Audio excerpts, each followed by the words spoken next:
Halo semuanya, jadi di sini kami akan menjelaskan tentang pemanfaatan kertas bekas menjadi kartu ucapan untuk UMKM di Kota Batam yang beranggotakan saya Estefania, Estina Sativa, dan Eva Norliana. Jadi yang pertama itu adalah latar belakang yang berisi tentang gambaran usaha. Usaha yang kami jalankan bernama Solido ID. Usaha ini bergerak di bidang pembuatan kartu ucapan, kartu nama, dan kemasan yang berbahan dasar dari kertas daur ulang atau yang bisa kita sebut dengan eco paper. Alasan kami memilih usaha ini dikarenakan sampah kertas yang cukup mendominasi, apalagi sumber pembuatan kertas berasal dari kayu yang dapat menyebabkan penebangan liar yang mengakibatkan pemanasan global dan berbagai masalah lingkungan lainnya. Jadi yang selanjutnya itu adalah produk Solido ID. Produk kami itu yang pertama-tama kami mengolah kertas bekas menjadi kertas yang dapat digunakan kembali, kemudian diolah menjadi kartu ucapan atau thank you card, dan packaging atau kemasan. Oke, jadi selanjutnya adalah perkiraan omset selama 1 tahun dimulai dari bulan Maret sampai dengan bulan Februari.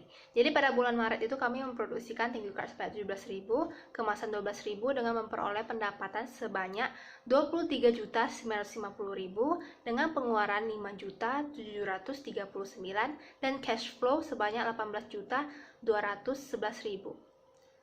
Kemudian pada Februari itu 20.000 thank you card kemasan 13.000 dengan memperoleh pendapatan sebanyak 26.500 dan pengeluaran sebanyak 6.284 dengan cash flow sebanyak 20.216.000. Kemudian untuk perhitungan yang lebih detail itu bisa dilihat di tabel yang ada di layar. Sekian presentasi dari saya, terima kasih atas perhatiannya dan akan dilanjutkan oleh Estina Sativa. Selamat siang dan perkenalkan nama saya Estina Sativa, MPN 1941347. Di sini saya akan menjelaskan project integration. Penerapan integrasi proyek di sini adalah kumpulan aktivitas dan proses yang diperlukan untuk mengidentifikasi, mendefinisi, mengombinasi, menyatukan, dan mengoordinasi berbagai proses dan aktivitas manajemen proyek dalam suatu proses yang berkesinambungan.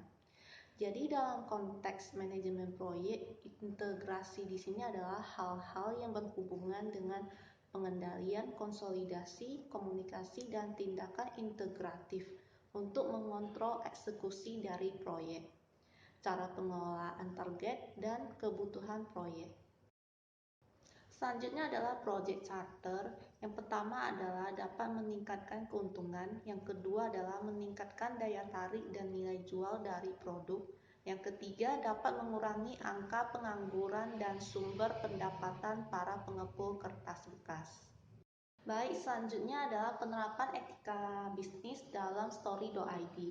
Di Story.id itu memerlukan fondasi yang kuat yang dimulai dari perencanaan strategi organisasi, jaminan, sistem transparansi, prosedur yang didukung oleh budaya perusahaan yang andal dan beretika secara konsisten.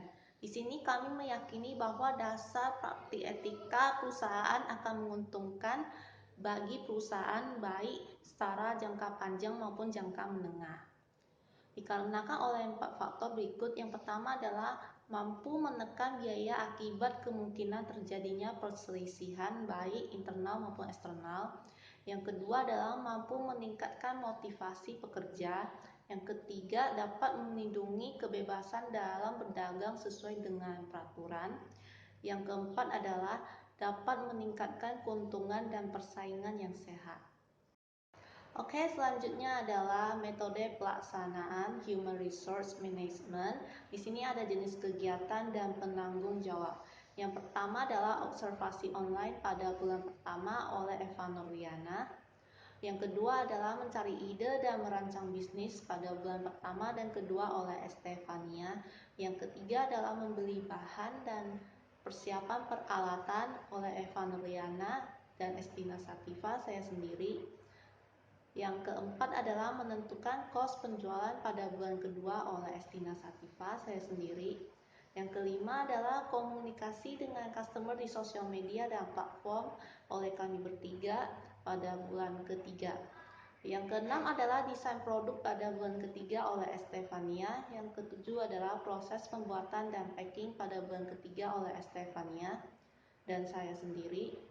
Yang ke-8 adalah pengiriman dan menanggapi feedback customer pada bulan ketiga oleh Eva Nuriana.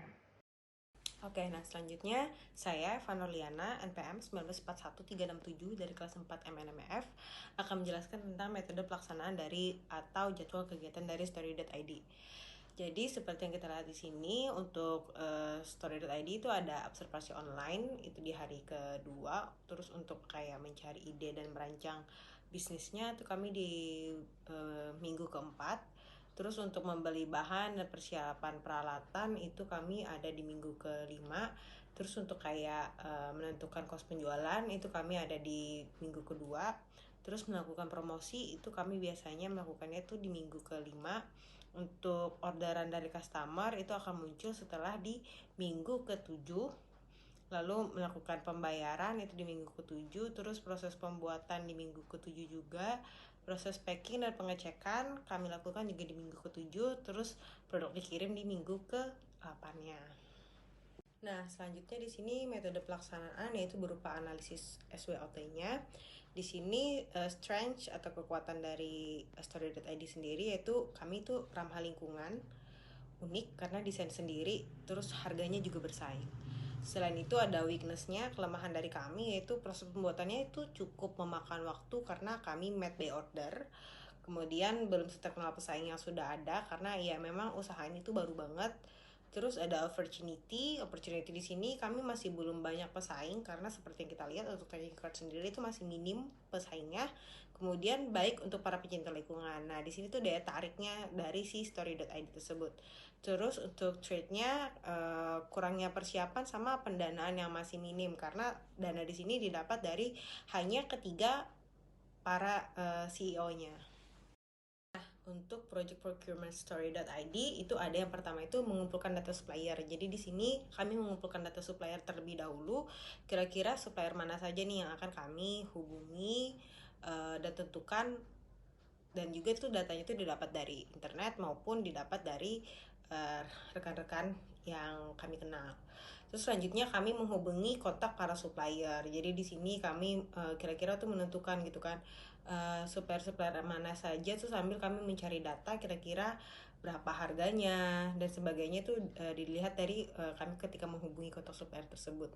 Kemudian kami memilih supplier tersebut kira-kira supplier yang mana tuh yang sesuai dengan project yang akan kami kerjakan. Selanjutnya di sini kami melakukan kerjasama pengambilan produk kepada supplier. Jadi di sini supplier mengantar produk ke warehouse pengerjaan kami. Kemudian di sini kami melakukan pembayaran melalui sistem COD. Di sini kurir memberikan tanda terima dan tanda bayar yang telah kami lakukan. Kemudian produk sampai ke warehouse pengerjaan. Jadi di sini kami melakukan penyimpanan dari produk si supplier tersebut. Selanjutnya ada identifikasi stakeholder dari Story.id. Jadi yang pertama itu stakeholdernya adalah founder. Founder itu merupakan kami bertiga, yaitu di sini project manajernya. Di sini assessment of impact-nya itu sangat tinggi karena di sini mengatur keseluruhan proses dari mencari ide, mengembangkan produk, brainstorming strategi pemasaran, serta seluruh proses sampai produk Story.id bisa dipasarkan ke konsumen. Selanjutnya ada investor. Di sini investor merupakan project sponsor. Itu assessment of impact-nya itu masih medium karena di sini Story.id masih berkembang. Jadi untuk investor sendiri kami masih belum memastikan apakah kami akan memberikan kesempatan pada investor apa enggak. Kemudian selanjutnya ada supplier bahan baku yaitu supplier utama.